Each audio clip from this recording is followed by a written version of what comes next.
मंडळी नमस्कार, मी चंद्रकांत सूर्यवंशी आणि तुम्ही पाहताय ते जनमंतक मराठी। आपण गेल्या काही दिवसापासून ज्या लातूर जिल्ह्यातील अतिशय धक्कादायक गंभीर घटनेबद्दल बोलतोय, त्या घटनेचं वार्तांकन करतोय, त्या घटनेच्या बातम्या करतोय। ती घटना म्हणजे लातूर जिल्ह्यातील लातूर शहरापासून काही अंतरावर असलेल्या चिंचोलरावाडी या ठिकाणी स्थित असलेल्या एक केंद्राची संस्था जवाहर नवोदय विद्यालय आणि त्याच विद्यालयामध्ये केंद्राची संस्था असलेल्या विद्यालयामध्ये एका 12 वर्षीय मुलीबाबत जी घटना घडली। प्रशासन म्हणते ती आत्महत्या आहे, पण त्या आत्महत्येच्या त्या 12 वर्षीय निरागस मुलीचे ज्यावेळेस फोटो काही समोर आले, ते फोटो जर बघितले तर सर्वसामान्यातला सर्वसामान्य माणूस देखील ती आत्महत्या नसून हत्या आहे असे प्रश्न उपस्थित करतो। आपणही आपल्या चॅनलच्या मार्फत अनेक प्रश्न उपस्थित केले, पण त्या कुठल्याच प्रश्नाला अद्याप तरी उत्तर मिळालेलं नाही। अर्थात आमचे प्रश्न सगळे अनुत्तरित झालेले आहेत। घटना घडली, घटना घडून आज 51 दिवस झालेत। 51 दिवस देखील उलटून अजून त्या मुलीला न्याय मिळेल ही अपेक्षा अनुष्काचे आईवडील लावून बसलेत। मी काल एक व्हिडिओ, जो अनुष्काच्या आईचा व्हिडिओ आम्ही आमच्या चॅनलवरती पोस्ट केलेला आहे, तो व्हिडिओ बघितला तर असं मन सुन्न होतं। आपल्या पोटच्या गोळ्याला, आपल्या एका निरागस मुलीला, अतिशय हुशार मुलीला प्रशासनानं संपवलं आणि त्याच मुलीच्या न्यायासाठी जरी जिल्हाधिकारी कार्यालयानं ते गेट जरी बंद केलं असलं तरी गेटवरती चढून आक्रोश करताना अनुष्काची आई दिसली आपल्याला। अर्थात ती आक्रोश करते आहे माझ्या मुलीला न्याय मिळावा म्हणून, पण इथली व्यवस्था त्या आक्रोशाकडे गांभीर्यानं पाहत नाही आहे। घटना घडून मी म्हणलं 51 दिवस झालेत, तसं प्रशासन कुठलंच गंभीर दिसत नाही आहे। या मुलीच्या तपासाबाबत ज्या तत्परतेनं SIT लावण्यात आली, SITनं फक्त एक वेळेस अनुष्काच्या आईवडिलांची धावती भेट घेतली, घरी जाऊन काही माहिती घेतली, त्यानंतर SIT गेली ती तिकडंच गेली। अजून काय त्या SITचं कुणासमोर तरी तपास कुठपर्यंत आला आहे, किंवा आमच्यासारख्या प्रसारमाध्यमासमोर म्हणा किंवा पत्रकार परिषद घेऊन अजून तरी SITनं याचे खुलासे केलेले नाहीत। आता हे SITला कितीपत करावं वाटतंय की नाही करावं वाटतंय ही त्यांचा प्रश्न आहे। अर्थात तो त्यांचा तपासाचाही भाग कदाचित असू शकतो, पण घडलेली घटना अतिशय गंभीर आहे। आईवडिलांचे काही प्रश्न आहेत। आईवडिलांचा मूळ प्रश्न आहे की जो FIR आहे तो आमच्या मनाने घेतलेला नाही। जे आरोपी त्यांनी या गुन्ह्यामध्ये अटक केलेत त्यांना न्यायालयीन कोठडी झालेली आहे। त्यांच्यासहित अनेक आरोपी आहेत, त्यांची नावं देखील आईवडिलांनी पुरवणी जबाबामध्ये दिलेली आहेत, पण तो पुरवणी जबाब देखील अजून अद्याप तरी या तपासामध्ये विचारात घेतला आहे की नाही घेतला हा देखील प्रश्न उपस्थित होतोय। पण आज मी हे सगळे झाले प्रश्न, आज मी एक वेगळ्या याच घटनेबद्दल बोलण्यासाठी तुमच्या समोर आलोय।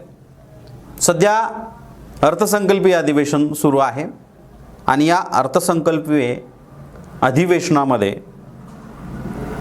आशा करूयात, आत्ताच काय बोलणार नाही, पण आशा करूयात ज्या मतदारसंघातली ही मुलगी येते, ज्या जिल्ह्यातली मुलगी येते,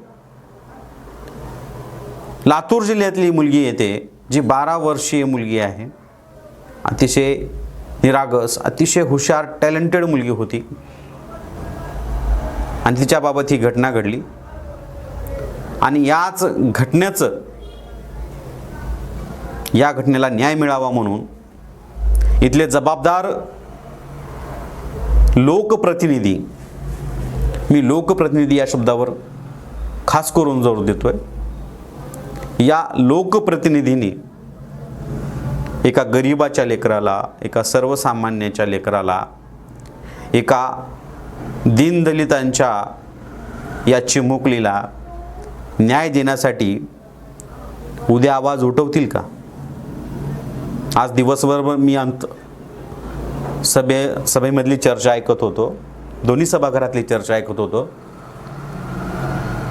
आज दुसरा दिवस होता अर्थसंकल्पीय अधिवेशनाचा. कुठंच अनुष्का पाटोळे या प्रकरणाबद्दल अजून तरी कोणी बोललेलं नाही किंवा आवाज उठवलेला नाही. मी आज काहीच बोलणार नाही त्या विषयावरती, पण एक लोकप्रतिनिधीला विनंती करतोय. लातूर जिल्हा हा शिक्षण हब्ब म्हणून ओळखायला लागलाय, लातूर पॅटर्न म्हणून ओळखायला लागलाय. पण याच लातूर पॅटर्नमध्ये अशा गोरगरिबांच्या लेकरांचे जर घात होत असतील तर उद्या लातूर पॅटर्नचं काय करायचं, लातूरच्या शिक्षणाचा हब्ब काय करायचं, हा देखील प्रश्न उपस्थित होतोय. आणि या घटनेला न्याय देऊन लोकप्रतिनिधीनं लातूरची बदनामी होण्यापासून वाचवणं फार गरजेचं आहे. त्या छोट्याशा मुलीला न्याय देण्याच्या या सगळ्या लढ्यामध्ये सहभागी होणं देखील गरजेचं आहे. काही दिवसापूर्वी मोर्चा देखील झाला लातूरमध्ये. मोठा मोर्चा होता, समाजाच्या वतीनं मोर्चा घेण्यात आला होता.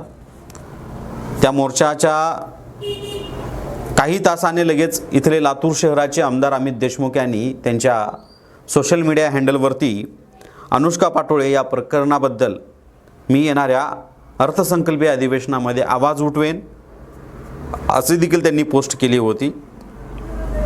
कदाचित त्यांना त्या पोस्टची आठवण असावी. जरी आठवण नसेल, जे कोणी त्यांच्या संपर्कातले लोक असेल त्यांनी या घटनेबद्दल त्यांना आठवण करून द्यावी. ज्या मतदारसंघामधून ही मुलगी येते, म्हणजे लातूर ग्रामीण मतदारसंघ आहे. मी इथं कुठं राजकारण करत नाही बरं का, राजकारणाचा हा मुळात भागच नाही आहे. पण त्या मतदारसंघापुरतं बोलायचं झालं तर त्या आमदारांनी तो विषय मांडायचा असतो. आणि सध्या लातूर ग्रामीणचे आमदार आहेत रमेश आप्पा कराड. त्यांनी या अधिवेशनामध्ये आवाज उठवणं फार गरजेचं आहे. कळवळीनं सांगा की माझ्या मतदारसंघातली मुलगी आहे आणि तिच्यावर अन्याय झाला आहे आणि तिला न्याय मिळवण्यासाठी जे काही प्रयत्न करता येतील ते प्रयत्न करण्यासाठी रमेश आप्पा कराड यांनी देखील आवाज उठवणं फार गरजेचं आहे. अर्थात हा लातूर ग्रामीणचा जेवढा भाग येतोय, ते जे गाव आहे ते औसा तालुक्यात येतं आहे. औसा तालुक्याचे शाडू मुख्यमंत्री म्हणून ज्यांची ओळख आहे अभिमन्यू पवार, कर्तव्याध्यक्ष अभिमन्यू पवार, आमदार अभिमन्यू पवार यांनी देवाभाऊला, राज्याचे मुख्यमंत्री देवेंद्र फडणवीस यांना विनंती करावी की माझ्या तालुक्यातली ही चिमुकली होती, तिच्यावर अन्याय झाला आहे आणि हिला न्याय मिळावा, यासाठी त्यांनी उद्या सभागृहामध्ये आवाज उठवावा अशी अपेक्षा आपण करूयात. त्याचबरोबर उदगीरचे आमदार संजय बनसोडे त्यांनी देखील एक दीनदलिताची ही चिमुकली होती, एक मातंग समाजातून ही मुलगी येत होती, टॅलेंटेड होती आणि तिच्यावरती अशा पद्धतीनं अन्याय झाला आहे, त्याबद्दल देखील त्यांनी आवाज उठवा अशी अपेक्षा करूयात. बाबासाहेब पाटील असतील, असे अनेक आमदार आहेत, त्यांनी आवाज उठवणं फार गरजेचं आहे असं मला वाटतंय. मी आज कुठल्याच या आमदारांबद्दल, इथल्या लोकप्रतिनिधीबद्दल बोलणार नाही. फक्त विनंती करतोय की एक तुमचं कर्तव्य म्हणून, एक तुमच्या मतदारसंघातली मुलगी म्हणून त्या मुलीबद्दल तिला न्याय मिळण्याच्या या लढाईमध्ये तुम्ही सहभागी व्हाल आणि उद्याच्या सभागृहात तुम्ही हा विषय चर्चेला आणाल. जे की आईवडिलांचे प्रश्न आहेत ते प्रश्न तिथं उपस्थित कराल आणि या चिमुकलीला न्याय मिळेल अशी अपेक्षा आपण करूयात. 26 तारखेला केंद्रीय राज्यमंत्री रामदास आठवले यांचा दौरा आहे. ते अनुष्काच्या आईवडिलांच्या घरी देखील जाणार आहेत. ते देखील या सगळ्या घटनेबद्दल बोलतील अशा अपेक्षा आपण करूयात. वरिष्ठ लेवलला ही घटना गेली पाहिजे. मला अनेक आमच्या या बातमीच्या खाली प्रश्न येतात की अनेक दुसऱ्या मीडिया कुठे गेली, नॅशनल राष्ट्रीय हे चॅनल असतात ते कुठं गेले. मला प्रश्न पडतोय की इथं सर्वसामान्यांच्या मुलीसाठी, सर्वसामान्यांसाठी किंवा गोरगरिबांसाठी हा नॅशनल मीडिया, जे राष्ट्रीय मीडिया आपण म्हणतो त्यांना, जे की आपण टी व्ही चॅनल्सवाले आहेत, नॅशनल मीडियावाले आहेत, ते यांना या घटनेबद्दल कदाचित गांभीर्य नसावं म्हणून ते या घटनेकडे कानाडोळा करत असतील असं मला वाटतं. माझं एक वैयक्तिक मत आहे. आशा करूयात त्यांना देखील या लढ्यामध्ये या अनुष्काचा कळवळा यावा, न्यायासाठी सत्य बाजू आहे ते दाखवण्याचा प्रयत्न करावा, अशी देखील आपण या निमित्तानं विनंती करतोय. बघूयात उद्या अधिवेशनामध्ये कोण कोण आवाज उठवतंय. या अनुष्का पाटोळे प्रकरणाला आणि अनुष्का बाळाला न्याय मिळेल अशा आशा लावून आपण बसलोय. तिचे आईवडील आशा लावून बसलेत, सगळे लातूरकर आशा लावून बसलेत आणि अनेकाला जे प्रश्न पडलेत ते प्रश्नाचं उत्तर देखील शोधण्यासाठी अनेक जण सध्या व्यस्त आहेत. या विषयावरती अजून उद्या बोलूयात, कारण काही सुचत नाही आता. अनेक दिवसापासून आपण लढा देतोय त्या गोष्टीबद्दल, अनुष्काला न्याय मिळावाबद्दल, आणि तेच कुठंतरी लांबणीवर जाते असं वाटतंय. आशा करूयात लवकरात लवकर या प्रकरणाला न्याय मिळेल आणि या घटना जी काय आहे ती सत्य समोर येईल. यासाठी तुम्ही आम्हाला फॉलो करा. वेळोवेळी या घटनेबद्दलच्या सगळ्या अपडेट आम्ही तुम्हाला देतच राहणार आहोत. आणि पाहत राहा जनमंतक मराठी. धन्यवाद.